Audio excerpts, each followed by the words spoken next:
नमस्कार भाइयों, मैं ब्रिज मोहन शर्मा सोनू पंडित बिंग म्यूजिक कंपनी की तरफ से सभी देशवासियों को स्वतंत्रता दिवस की हार्दिक शुभकामनाएं देता हूं।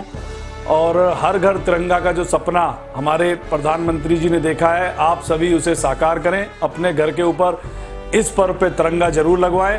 भारत माता की जय, वंदे मातरम।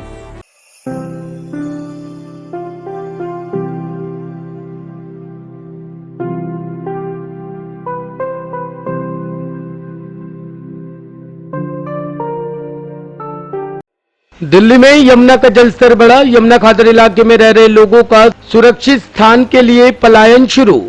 यमुना नदी का जलस्तर बढ़ने से सैकड़ों किसानों की फसल बर्बाद। पहाड़ों में हो रही लगातार बारिश के बाद राजधानी दिल्ली में बाढ़ का खतरा मंडराने लगा है। दिल्ली में यमुना का जलस्तर तेजी से बढ़ रहा है। यमुना का जलस्तर बढ़ने के साथ ही पानी तेजी से यमुना खादर में रह रहे लोगों की झुग्गी बस्तियों में घुसने लगा है। झुग्गी बस्ती में पानी घुसने से अफरा तफरी का माहौल है।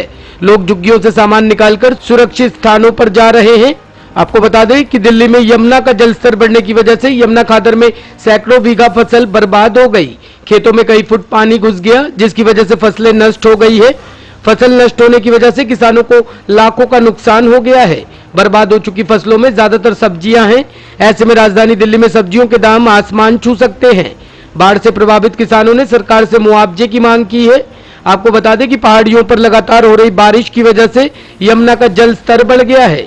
हथनीकुंड बैराज से छोड़ा गया पानी दिल्ली में पहुंचने के साथ राजधानी दिल्ली में यमुना का जल स्तर खतरे के निशान के ऊपर पहुंचकर 206 मीटर तक पहुंच गया है। यमुना का जल स्तर बढ़ते ही खादर इलाके में बाढ़ आ गई है। खेतों में पानी घुस गया है, जिसकी वजह से सैकड़ों बीघा खेत बर्बाद हो गए हैं। खादर में खेती कर रहे लोगों ने बताया कि खादर इलाके में ज्यादातर सब्जियां उगाई जाती हैं, जो कि पूरी तरीके से नष्ट हो गई है। यमुना खादर में घिया, भिंडी, मूली, तोरी, लौकी, हरी मिर्च, सीताफल, पालक, मकई, ज्वार, अरहर, धान, बैगन, खीरा, टमाटर आदि की फसलें बर्बाद हो गई है। किसानों का कहना है कि यमुना खादर में फसल बर्बाद होने की वजह से दिल्ली में सब्जियों के दाम पर असर पड़ेगा। पहले से महंगी बिक रही सब्जियों के दाम आसमान छू सकते हैं। क्या नाम है आपका? मेरा नाम देवपाल है और मैं यमुना खादर के लिए सोशल एक्टिविस्ट काम करता हूँ। हमारा जो मेनली काम होता है वो उम्मीद और एका फाउंडेशन के साथ में मिलकर हम लोग काम करते हैं यहाँ पे। तो जैसा कि देव जी, आप एक समाज सेवी हैं और यहाँ पे एक स्कूल भी चलाते हैं, तो जो बाढ़ आने से पहले के गवर्नमेंट ने आप सभी को बताया नहीं था कि पानी आने वाला है, तो आप सभी लोग बाहर आ जाएं? देखिए, बाढ़ आने से पहले अनाउंसमेंट तो कराया गया था, लेकिन क्या था कि लोगों को फैसिलिटी नहीं थी। बाहर जाते तो किस में जाते, तो लोग वेट करते थे, अगर टेंट होता तो उसमें मूव कर सकते थे। अभी तक टेंट वेंट का व्यवस्था नहीं था लोगों को, तो घर को खाली करना इतना उन्होंने सोचा नहीं पॉजिटिवली। टेंट बना होता एक घर से दूसरे घर में शिफ्ट हो जाता है। तो गवर्नमेंट की साइड से अभी कोई भी सुविधा या कोई भी अधिकारियों का आगे मिलना कुछ ऐसा हुआ है आप लोगों से? अभी अधिकारियों के साथ बातचीत चल रहा है। सुबह में उन्होंने खाना पहुंचवाया है, लेकिन टेंट का अपडेट अभी तक नहीं है, क्योंकि हम रात से ही बोल रहे हैं कि लोगों को टेंट की रिक्वेस्ट है। और हमारी यहाँ पे एसडीएम साहब से और बाकी लोगों से बात हुआ है। तो अभी जो ये लोग वहाँ से अपनी झुग्गियों को छोड़ के आए हैं, तो ये इनके रहने की क्या व्यवस्था है अभी यहाँ पे? अभी तो लोग खुले में हैं, जब तक सरकार की तरफ से कोई मदद नहीं आ जाती। बाकी कुछ समाज सेवा लोग हैं, वो अभी अपने तरफ से तारपोलों और बाकी चीज़ों को प्रयास कर रहे हैं। अच्छा, तो अभी किसी समाज सेवी या किसी संस्था की तरफ से कोई भी मदद आई है आपके पास? हम लोगों ने अभी अपना खुद का भी स्टॉल लगा रहे हैं, टेंट लगा रहे हैं, जिसमें हम लोग खाने की व्यवस्था कराएंगे। तो 1 घंटे के अंदर शायद वो कंप्लीट हो जाएगा हमारे यहाँ पे। तो बाकी अभी ज़्यादा लोग नहीं आ पाए, तो हम लोग साथ में मिलकर काम करेंगे। ठीक सर देंगे। हाँ सर, चलो अब आप व्यवस्था आप देख ही रहे हो।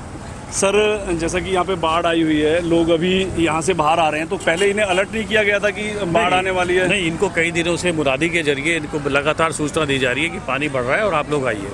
मगर सर, जैसा मैंने अभी लोगों से बात की है, तो लोग बता रहे हैं कि हम बाहर तो आ जाते, मगर हमारे ना तो टेंटों की सुविधा थी, ना कोई खाने की व्यवस्था थी, तो हम लोग किसके सहारे बाहर आते, इसलिए हम लोग बाहर नहीं आए। ऐसा कभी नहीं होता कि पहले व्यवस्था हो जाए और फिर जैसे जैसे पानी की आशंका हुई वैसे वैसे व्यवस्था की गई। खाने की व्यवस्था भी की गई, रात का खाना भी आया, सुबह का नाश्ता भी आया। आप लोगों से पूछ सकते हैं यहाँ। तो टेंट लग रहे हैं। और टॉयलेट वगैरह की व्यवस्था भी है यहाँ, पानी की व्यवस्था है और सब लोग ध्यान रख रहे हैं। प्रशासन पूरा अलर्ट है, देख रहा है। ठीक है, थैंक यू। क्या नाम है आपका? चंदा। आप ये खादर में रहते हैं? हाँ जी। तो आपको पहले से पता नहीं था कि पानी आने वाला है? नहीं, पहले से तो नहीं पता था। 1-2 दिन आए थे बताने, मतलब ये कह रहे थे जमुना के पास मत जाने देना बच्चन को। अच्छा। अब मतलब ये पानी रात में अचानक में आ गया। अच्छा, तो गवर्नमेंट की साइड से आपको कोई सुविधा मिली अभी तक? अभी तक कुछ नहीं मिला मुझे तो। जैसा कि गवर्नमेंट खाना तो आया, तो अभी खाना आ गया। हाँ, पूरी उरी आई। हाँ, पानी मिल रहा है। आप आइए एक बार थोड़ा सा। तो और टेंट वगैरह की सुविधा के लिए आपकी बात हुई हो, क्या बताया आप लोगों को? टेंट वगैरह के लिए सुविधा कुछ अभी तक कुछ नहीं है। हाँ। बता के गए हैं? खाना मिला है आपको? खाना अभी मिला है। खाना ठीक से मिला है, रात का भी और सुबह का भी? नहीं, अभी सुबह का मिला है। अच्छा, सुबह ही आया है, रात का नहीं आया था? नहीं, अभी नहीं आया। तो आप में से किसी को ये पता नहीं था कि रात में पानी आना है? नहीं, ये नहीं पता था। लोगों ने अपना दर्द बयां किया। लोगों ने बताया कि दोपहर के वक्त तेजी से यमुना का जलस्तर बढ़ गया और देखते ही देखते पानी झुग्गी बस्तियों में घुस गया।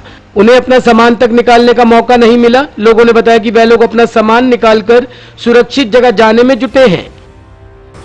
सर क्या नाम है आपका? जय श्री राम भाइयों, मेरा नाम ब्रिजमोहन शर्मा सोनू पंडित है। मैं एक समाज सेवी हूँ जो चिल्ला यमुना खादर में निरंतर कार्य कर रहा हूँ। अभी चिल्ला गांव में जैसे कि आपने देखा कि बाढ़ आई हुई है और गवर्नमेंट की, दिल्ली गवर्नमेंट की तरफ से कोई भी सुविधा प्रदान नहीं की गई है। अब से 2 साल पहले इन लोगों ने हज़ारों की तादाद में टेंट लगवा दिए थे, जिन टेंटों के अंदर जबकि बाढ़ ही नहीं आई, और 15-20 दिन वो टेंट ऐसे ही गड़े रहे। उनके अंदर कोई रहने वाला नहीं था क्योंकि बाढ़ का पानी नहीं आया था। और आज जब पानी आ रहा है तो आप मेरे पीछे देख सकते हैं कि इन लोगों ने कोई भी सुविधा इन लोगों के रहने के लिए नहीं की है। इन लोगों को कोई जानकारी नहीं दी गई कि बाढ़ का पानी आ रहा है। ऐसी कोई भी सूचना किसी आदमी के पास नहीं है। हज़ारों की तादाद में यहाँ पे लोग रहते हैं जो आज बेघर हो चुके हैं और खुले आसमान के नीचे रहने के लिए बेबस हैं। आज यहाँ पे सामाजिक संस्थाएं आके कार्य कर रही हैं। एक सामाजिक संस्था यहाँ पे टेंट लगा रही है, राशन का प्रबंध कर रही है, खाने का प्रबंध कर रही है, मगर अभी तक दिल्ली गवर्नमेंट की तरफ से कोई भी सुविधा इन गरीब लोगों के लिए नहीं मिली है। तो मैं केजरीवाल जी से हाथ जोड़ के बोलूँगा कि इन लोगों के लिए जल्द से जल्द कोई ना कोई सुविधा मुहैया कराई जाए। जय श्री राम भाइयों। ANN न्यूज़ से मैं ब्रिजमोहन शर्मा। जैसा कि आपने देखा कि चिल्ला यमुना खादर के अंदर बाढ़ का पानी घर घर तक पहुंच चुका है। लोग अपना घर छोड़ने पे बेबस हैं और उनके लिए कोई भी दिल्ली गवर्नमेंट की तरफ से सुविधा नहीं की गई है। इसी बीच एक समाज सेवी जो एक NGO चलाते हैं वो इस पब्लिक के बीच में आए हैं समाज सेवा करने के लिए। जो टेंट की व्यवस्था गवर्नमेंट नहीं कर पाई है वो समाज सेवी लेके आए हैं टेंट अपने साथ। 1 मिनट उनसे बात करते हैं हम लोग। सर अपना नाम बताइए। मेरा नाम आमिर सिद्दीकी है। मैं उम्मीद प्रोजेक्ट उम्मीद वेलफेयर फाउंडेशन करके एक ऑर्गेनाइजेशन रन करता हूं और पिछले 2-2.5 साल से इस एरिया में हम लोग राशन वगैरह की मदद करते हैं और स्कूल चला रहे हैं गरीब बच्चों के लिए। तो हमारी टीम को जो यहाँ रहती है, यहीं की लोकल टीम जो है, उसने हमें कल बताया कि यहाँ पे बारिश की वजह से सब लोग रोड पे आ गए हैं, रहने और खाने की बहुत दिक्कत है। तो खाने का कुछ राशन हमारे पास पड़ा हुआ है जिसको हम फर्दर शुरू करेंगे। फिलहाल आप देख सकते हैं कि टेंट लगवाया जा रहा है कि जिससे लोगों की जो परेशानी है रहने के लिए खुले छत के नीचे न रहना पड़े। तो वो हमारी कोशिश है कि लोगों को जितनी भरसक मदद दे सकें वो हम पहुँचाएँ। ठीक है, तो अब हम जैसे कि ये टेंट एक ही टेंट लगवाएंगे, अलग अलग काफ़ी सारे टेंट लगवा के लोगों की सुविधा करेंगे? सर डिपेंड करता है कि कितनी यहाँ ज़रूरत होती है, क्योंकि जैसे गवर्नमेंट से ही बात हुई है, वो कह रहे हैं कि वो टेंट लगाएंगे, लेकिन जब तक वो लगाएंगे उससे पहले हम अपनी टेंट की व्यवस्था कर रहे हैं। जितने लोगों को हम एकोमोडेट कर पाएंगे वो करेंगे, और अगर और भी ज़रूरत पड़ेगी कि इस एरिया को और बड़ा करना है और भी टेंट की ज़रूरत पड़ेगी तो हम फर्दर और भी टेंट लगाएंगे। तो जो राशन की जैसे आपने बात की है, तो ये राशन हम उन्हें पका पकाया देंगे या कच्चा राशन वितरण करेंगे?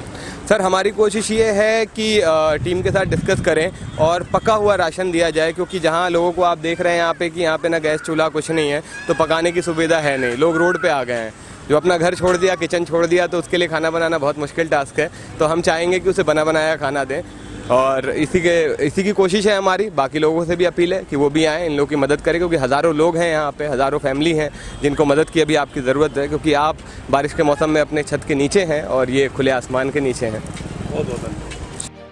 ANN ब्यूरो के लिए दिल्ली से सुरेंद्र सिंह की रिपोर्ट।